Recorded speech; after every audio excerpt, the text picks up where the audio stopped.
Hello everyone, আমি Shaon. Welcome back to my Shaon art YouTube channel. তো আজ বহুদিন বাদে আমি আমার এই ইউটিউব চ্যানেলে একটা লং ভিডিও নিয়ে তোমাদের সামনে চলে এসেছি। আজকের যে লং ভিডিওটা সেটা সম্পূর্ণ আলাদা, কারণ আজকে একটা অন্য ধরনের টপিক নিয়ে করতে চলেছি। আমরা এখন প্রত্যেকেই প্রায় বিএড করছি, রানিং অবস্থায় আছি। তো বিএড করাকালীন আমাদের বেশ কিছু মেথড সাবজেক্টে আমাদের টিএলএম বানাতে হয়। তো যারা পলিটিক্যাল সায়েন্স বা রাষ্ট্রবিজ্ঞান মেথড সাবজেক্ট তাদের কিছু টিএলএম আমি শেয়ার করতে চলেছি তোমাদের সাথে। তো আজকের রাষ্ট্রবিজ্ঞানের একটা গুরুত্বপূর্ণ টপিক, সেটা হচ্ছে রাষ্ট্রের সংজ্ঞা এবং রাষ্ট্রের উপাদান। এই টপিক নিয়ে আজকে তোমাদের সামনে আমি শেয়ার করব টিএলএমটা। তো আমাদের প্রথমেই বুঝে নিতে হবে যে রাষ্ট্রের সংজ্ঞা এবং রাষ্ট্রের উপাদান জিনিসটা কী। কোন সংজ্ঞাটা আমরা চার্টের মধ্যে লিখতে পারি এবং উপাদানগুলো কোন উপাদান, মেন যে চারটে উপাদান সেগুলো আমরা কোন কোন জিনিসগুলো লিখব। তাহলে প্রথমেই আমরা বলতে পারি যে রাষ্ট্রের সংজ্ঞা কী, যেটা আমরা লিখব। তাহলে রাষ্ট্রের সংজ্ঞা বলতে গিয়ে যেটা আমরা লিখব সেটা হচ্ছে নির্দিষ্ট ভূখণ্ডে বসবাসকারী জনগণ এবং যাদের সংগঠিত সরকার আছে এবং যারা সার্বভৌম ক্ষমতা সম্পন্ন, সেই সংগঠিত রূপটি হলো রাষ্ট্র। তাহলে আমরা এই জিনিসটা কিন্তু চার্টের মধ্যে রাষ্ট্রের সংজ্ঞা হিসেবে লিখতে পারি। তারপরে আমাদের চলে আসবে চারটে যে উপাদান, রাষ্ট্রের যে মেন যে চারটে উপাদান সেইগুলো আমরা কিন্তু লিখতে পারি। সেই চারটে উপাদান প্রথমেই যেটা পড়ে সেটা হচ্ছে নির্দিষ্ট ভূখণ্ড। যে কোনো দেশের বা রাষ্ট্রের কিন্তু একটা নির্দিষ্ট ভৌগোলিক যে ভূখণ্ড সেটা কিন্তু থাকতে হবে। সেটা ছাড়া কিন্তু রাষ্ট্র কখনো গঠিত হতে পারে না। দেন সেকেন্ড যেটা চলে আসে সেটা হচ্ছে জনসংখ্যা বা পপুলেশন। পপুলেশন ছাড়া কিন্তু একটা রাষ্ট্র আবারও কিন্তু গঠিত হবে না। পপুলেশন কিন্তু খুব মাস্ট, সেটা জরুরি। জনসংখ্যা ছাড়া কিন্তু রাষ্ট্র গঠিত হতে পারে না।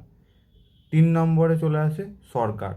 সরকার না থাকলে আইন কানুন বিশৃঙ্খলা সৃষ্টি হবে দেশের মধ্যে, তাই সরকারও কিন্তু ইম্পর্টেন্ট। 4 নম্বর যেটা আছে সেটা হচ্ছে সার্বভৌম। সার্বভৌম না এলে ইন্টারনাল এক্সটার্নাল যে সুপ্রিমেসি সেইগুলো কিন্তু ঠিকঠাকভাবে পরিচালিত হবে না। তাই আমাদের কিন্তু 4 নম্বর যে পয়েন্টটা সেটা না থাকলে রাষ্ট্র কিন্তু ইনকমপ্লিট, সেটা কমপ্লিট হয় না। তাই সার্বভৌম কিন্তু খুব একটা জরুরি দরকার। তাহলে এতক্ষণ ধরে আমরা কিন্তু রাষ্ট্রের সংজ্ঞা এবং রাষ্ট্রের উপাদান সম্পর্কে কথা বললাম।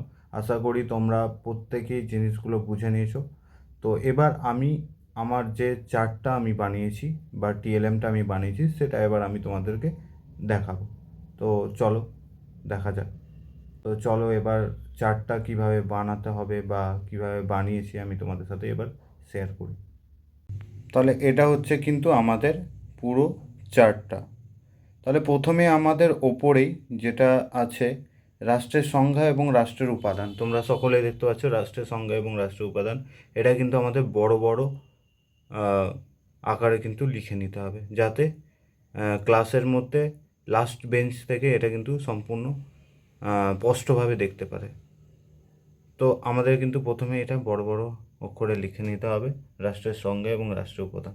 তারপরে আমরা এটাকে ডিভাইডেড করব, ভেঙে দেবো। রাষ্ট্রের সংজ্ঞা এবং রাষ্ট্রের উপাদান দুটোকে ভেঙে দিলাম। দেন আমরা এখানে আমি যেটা তোমাদের ভিডিওর মধ্যেই বলছিলাম যে সংজ্ঞাটা, সেটাই কিন্তু এটা বড় বড় অক্ষরে এখানে লেখা আছে। তাহলে এখানে কী লেখা আছে? নির্দিষ্ট ভূখণ্ডে বসবাসকারী জনগণ যাদের একটি সংগঠিত সরকার আছে এবং যারা সার্বভৌম ক্ষমতা সম্পন্ন, তাদের সংগঠিত রূপই কিন্তু রাষ্ট্র। তোমরা এখানে কিন্তু এই ছবিটা দিলে বেশ ইন্টারেস্টিং হবে, তোমরা দিতেই পারো। আর তারপর আমরা চলে আসি যে রাষ্ট্রের উপাদান। রাষ্ট্রের উপাদানে প্রথমেই আমি যেটা বলেছিলাম নির্দিষ্ট ভূখণ্ড, এই যে একটা জিওগ্রাফিক্যাল যেটা একটা ভূখণ্ড, ঠিক আছে, অংশ, সেটা কিন্তু এখানে দিতে পারো। তো এটা একটা নির্দিষ্ট ভূখণ্ড। তারপর সেকেন্ড চলে আসছে জনসংখ্যা। জনসংখ্যা মানে পপুলেশন, মানুষ, তাই এখানে মানুষের ছবি দেওয়া আছে। ল্যান্ড, যেটা আমরা এটা একটা ল্যান্ড হিসেবে ব্যবহার করেছি, যেটা জমি, একটা ভূখণ্ড নির্দিষ্ট, তাই এটা জনসংখ্যা, তাই এটা পপুলেশন, মানুষজন দিয়ে আছে। এবং এটা তৃতীয় যেটা আছে একটা সরকার, তাই সরকার হিসাবে আমি সরকারের যে রাজভবন সেটা আমি ইউজ করেছি এখানে। আর 4 নম্বর সার্বভৌম, এটা আমি কিন্তু এই ভিডিওটাতে বা টিএলএমটাই এই জিনিসগুলো কিন্তু আমি ব্যবহার করেছি। তো তোমরা সকলে চাইলে এই জিনিসটা কিন্তু ব্যবহার করতে পারো, বা তোমরা এই চার্টটাকে তৈরি করতে পারো। যদি আমার এই ভিডিওটি তোমাদের ভালো লেগে থাকে বা তোমাদের উপকার হয়ে থাকে, তাহলে চ্যানেলটিকে লাইক, কমেন্ট এবং সাবস্ক্রাইব করতে ভুলবে না। এবং বিএড রিলেটেড আরও কন্টেন্ট পেতে এই চ্যানেলটিকে ফলো করো। আর দেখা হচ্ছে নেক্সট কোনো এই রিলেটেডই ভিডিওতে তোমাদের সাথে। তো আজকের মতো বাই বাই, টাটা।